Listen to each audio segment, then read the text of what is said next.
He made excuses for why he was there, true? Yes, he did. He made the comment that he was there to teach the 13-year-old girl about the dangers of meeting with men and talking about sex on the internet.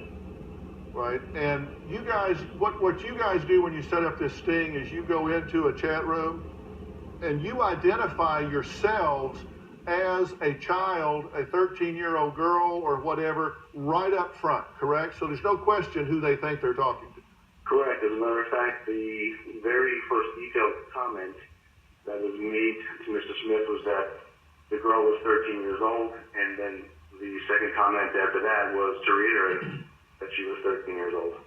Right, and what was his expectation of why he was coming to this house based on the conversation?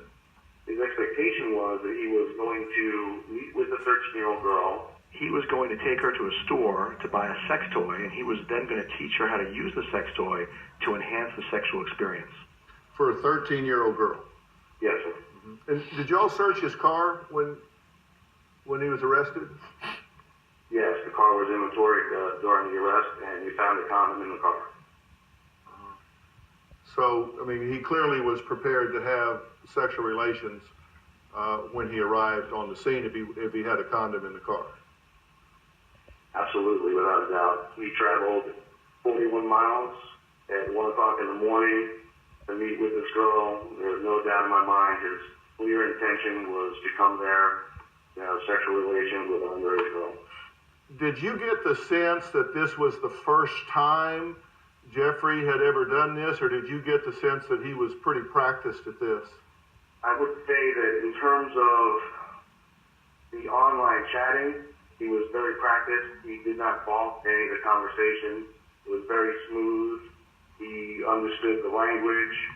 There was no hesitation in terms of the language he used and the things that he was expressing. I cannot speak for the ages of the people that he would normally do this with, but it's obvious that he was at least looking in the areas that we were posting in to find people to have relations with. Because, Dr. Phil, you can't find us if you're not looking for people to have sexual relations with. We don't trap you, you come find us. Yeah, you got to know where to look, and it is not easy to find. Now, Amanda, how long did Jeffrey tell you he was going to be in prison? 2 years. 2 years. Sergeant, how long has he been sentenced to be in prison? The state attorney's office offered, the minimum plea they offered was 5 years in prison and 10 years of sex offender probation, which is a very expensive probation. It's a very difficult probation to maintain. So the plea he took was 5 years, not 2. Correct. So it's 5 years, Amanda, not 2. He lied to you about that. That's just a beginning place for what I want to share with you. Sergeant, we'll let you get back to your very important work. I cannot thank you enough for being here today, and I can't thank you enough for the great work you guys are doing down there in your county. Thank you so much.